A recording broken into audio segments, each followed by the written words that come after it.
Hello friends, मैं प्रतिभा study IQ में आप सभी का स्वागत करती हूँ। आज हम पढ़ने जा रहे हैं केमिस्ट्री का चैप्टर 3 रेडियोधर्मिता तथा नाभिकीय रसायन। ठीक है, क्वेश्चन नंबर 1 है, रेडियोधर्मिता के अंतर्गत निम्न में से किसका विघटन होता है? नाभिक, आयन, परमाणु, अणु। तो इसका सही जवाब होगा नाभिक। क्वेश्चन नंबर 2 है, निम्नलिखित में से किसको रेडियोधर्मिता की भौतिक परिमाण की इकाई कहते हैं? Radian, Becquerel, steradian, kelvin. तो इसका सही जवाब होगा बेकुरल। रेडियो एक्टिविता की खोज किसने की थी? हेनरी बेकुरल, रदरफोर्ड, कर्ले सूरी। इसका आपका होगा हेनरी बेकुरल। यूरेनियम के रेडियो एक्टिव क्षय के उपरांत प्राप्त होता है रेडियम, थोरियम, पोलोनियम, लेड। तो इसका आपका पोलोनियम हो जाएगा। भारत में नाभिकीय हथियारों का परीक्षण किया जाता है श्रीहरिकोटा में, बंगलौर में, पोखरण में, कांचीपुरम में। तो इसका सही जवाब होगा पोखरण में। रेडियो एक्टिविता मापी जाती है कैलोरीमीटर से, पोलरीमीटर से, बैरोमीटर से, गीगर मूलर काउंटर से। तो गीगर मूलर काउंटर। इसी क्वेश्चन को ऐसे भी ये क्वेश्चन ऐसे भी आ सकता है, सभी प्रकार की किरणें अल्फा, बीटा, गामा की खोज तथा माप के लिए निम्न में से कौन सा संयंत्र उपयोग किया जाता है? गीगर मूलर काउंटर ही आंसर होगा इसका। क्वेश्चन नंबर 7 है, निम्न में से कौन रेडियो एक्टिव पदार्थ नहीं है? Uranium, thorium, plutonium, zirconium. तो इसका सही जवाब होगा जर्कोनियम।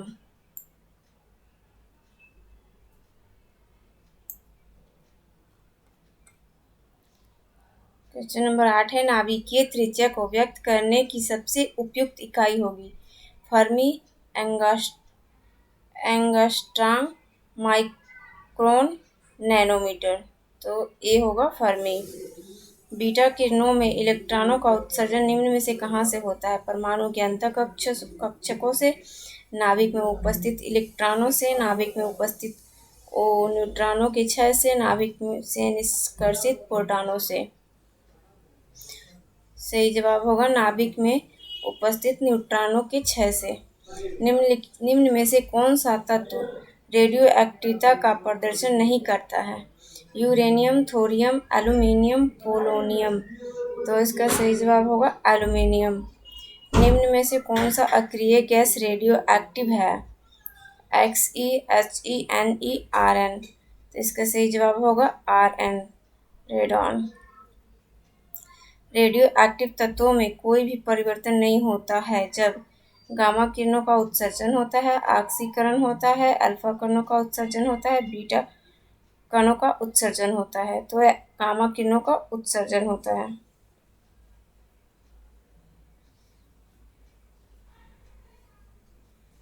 निम्न में से कौन सा तत्व रेडियो एक्टिव है? Cobalt, uranium, argon, chromium. तो यूरेनियम। निम्न में से कौन सा तत्व रेडियो एक्टिव है? Caesium, platinum, strontium, thorium. तो इसका थोरियम। निम्न में से कौन सा तत्व रेडियो एक्टिव नहीं है? Uranium, thorium, radium, cadmium. तो इसका सही जवाब होगा कैडमियम। क्वेश्चन नंबर 16 है, रेडियो एक्टिव नमूनों को लेड के डिब्बे में रखते हैं। डिब्बों के लिए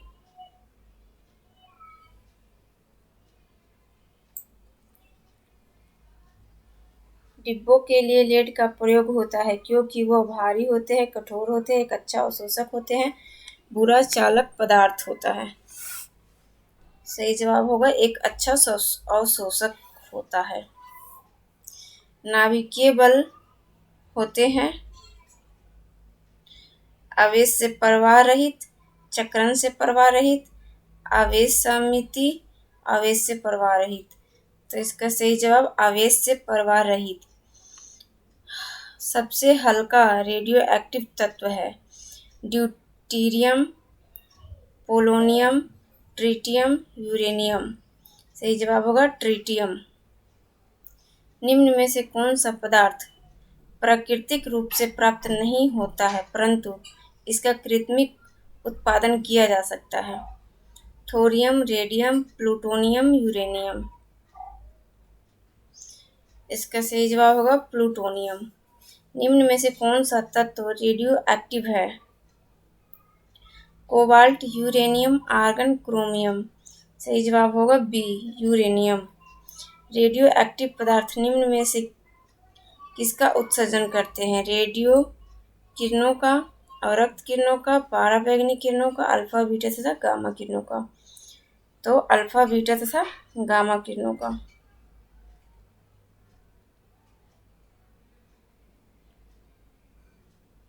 क्वेश्चन नंबर 22 है आपका। केरल के तटों पर रेडियो एक्टिव प्रदूषण का मुख्य कारण क्या है? Plutonium, zinc, thorium, radium. सही जवाब होगा थोरियम। निम्न में से कौन सा तत्व रेडियो एक्टिव नहीं है? Radium, plutonium, zirconium, uranium. सही जवाब जर्कोनियम। निम्न में से कौन सा तत्व रेडियो धर्मिता का प्रदर्शन नहीं करता? Uranium, thorium, aluminium, polonium. सही जवाब एल्यूमिनियम। Question number 25। नाभिक की अस्थिरता का मुख्य कारण है? इलेक्ट्रॉन तथा प्रोटॉन के उच्च अनुपात, न्यूट्रॉन तथा प्रोटॉन के उच्च अनुपात, इलेक्ट्रॉन से प्रोटॉन के निम्न अनुपात, न्यूट्रॉन से इलेक्ट्रॉन के निम्न अनुपात। इसका सही जवाब होगा न्यूट्रॉन तथा प्रोटॉन के उच्च अनुपात।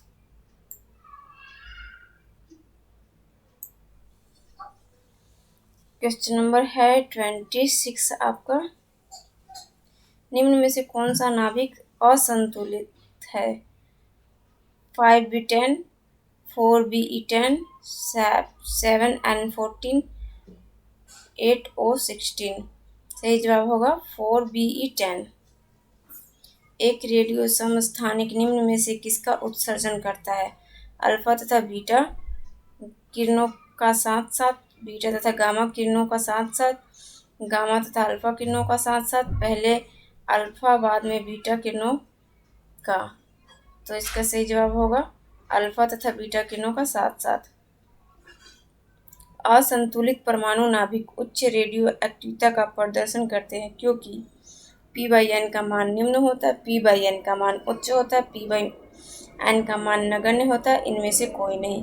का सही जवाब P/N का मान निम्न होता है। निम्न में से कौन सा कथन अल्फा कणों के लिए असत्य है? ये उच्च आयनिक क्षमता रखते हैं, ये उच्च भेदन क्षमता रखते हैं, ये उच्च गतित ऊर्जा रखते हैं, ये धनावेशित हीलियम नाभिक होते हैं, ये उच्च भेदन क्षमता रखते हैं।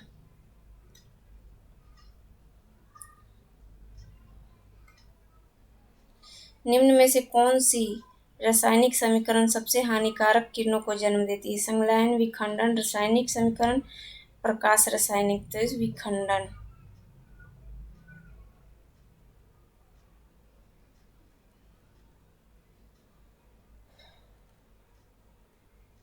नाभिकीय विखंडन की प्रक्रिया में नाभिकीय रिएक्टर में विद्युत का संचालन करने के लिए सामान्यतः किस तत्व का उपयोग करते हैं? Radium, plutonium, uranium, deuterium. तो सही जवाब यूरेनियम। परमाणु बम विस्फोट के दौरान बहुत अधिक मात्रा में ऊर्जा का उत्सर्जन होता है, इसका मुख्य कारण द्रव्यमान का ऊर्जा में रूपांतरण, रासायनिक ऊर्जा का ऊष्मीय ऊर्जा में रूपांतरण, यांत्रिक ऊर्जा का नाभिकीय ऊर्जा में रूपांतरण, न्यूट्रॉनों का प्रोटॉन में रूपांतरण। तो इसका सही जवाब होगा द्रव्यमान का ऊर्जा में रूपांतरण।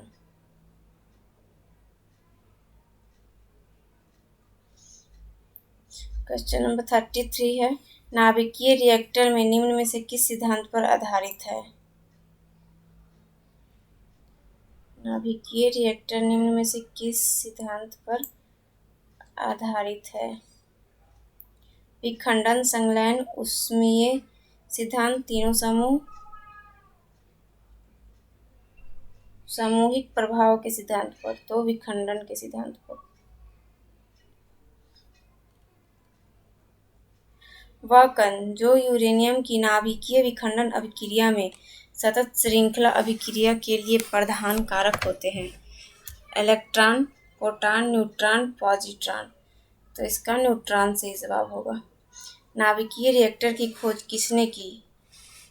एनरिको फर्मी ने, एडोल्फ गेस्टन यूग्ननफिक ने, सैनफोर्ड बेनाइट फार्नीरान ने। तो इसका सही जवाब होगा एनरिको फर्मी ने। वह कौन से दो तत्व है जिसका प्रयोग नाभिकीय रिएक्टर अभिक्रिया में श्रृंखला अभिक्रिया के दौरान न्यूट्रॉनों के अवशोषण में किया जाता है? बोरॉन तथा कैडमियम, बोरॉन तथा प्लूटोनियम, कैडमियम तथा यूरेनियम, यूरेनियम तथा बोरॉन। तो इसका सही जवाब होगा बोरॉन तथा कैडमियम।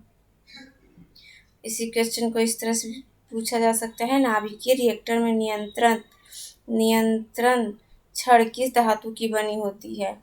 Fe लोहे, ग्रेफाइट, Cd Be। तो सही जवाब होगा Cd पारा की। नाभिकीय रिएक्टर में ग्रेफाइट का प्रयोग डैश के लिए किया जाता है? ईंधन, स्नेहक, मंदक, विद्युत संवाहक। तो सही जवाब होगा सी, मंदक।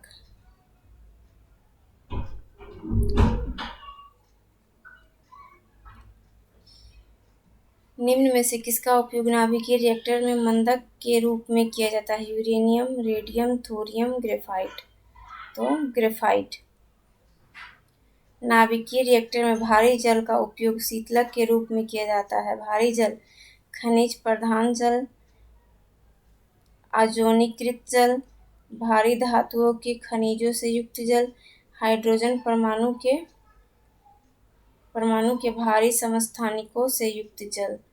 तो इसका सही जवाब हाइड्रोजन परमाणु के भारी समस्थानिकों से युक्त जल। क्वेश्चन नंबर 40 है, नाभिकीय रिएक्टर में न्यूट्रॉन की गति को मंद करने के लिए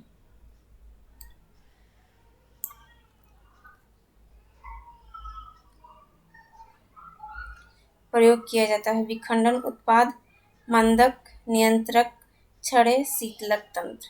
तो इसका सही जवाब होगा मंदक।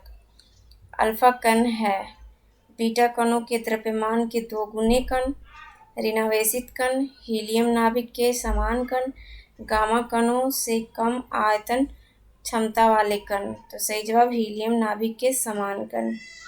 वह किरणें जिनमें हमारे शरीर को गहराई तक भेदने की क्षमता होती है कहलाती है? पराबैंगनी किरणें, अल्फा किरणें, बीटा किरणें, गामा किरणें। तो इसका सही जवाब होगा गामा किरणें। यूरेनियम का वह समस्थानिक जो कि परमाणु रिएक्टर में प्रयोग किया जाता है? Uranium 235, uranium 236, uranium 237, uranium 232। सही जवाब यूरेनियम 235।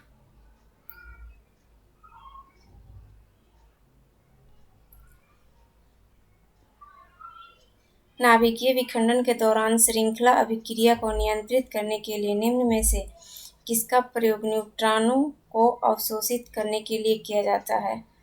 बोरान, भारी जल, यूरेनियम, प्लूटोनियम। सही जवाब होगा इसका बोरान। निम्न में से किसे नाभिकीय रिएक्टर में न्यूट्रॉन मंदक के रूप में प्रयोग किया जाता है? Thorium, graphite, caesium, radium. सही जवाब होगा ग्रेफाइट।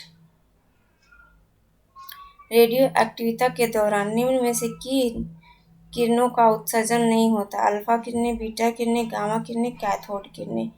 सही जवाब होगा कैथोड किरणें। निम्न में से किसकी भेदन क्षमता सबसे कम होती है? अल्फा किरणें, बीटा किरणें, गामा किरणें, पराबैंगनी किरणें। तो अल्फा किरणें। U-235 निम्न में से किस श्रृंखला का सदस्य है? थोरियम श्रृंखला, एक्टिनियम श्रृंखला,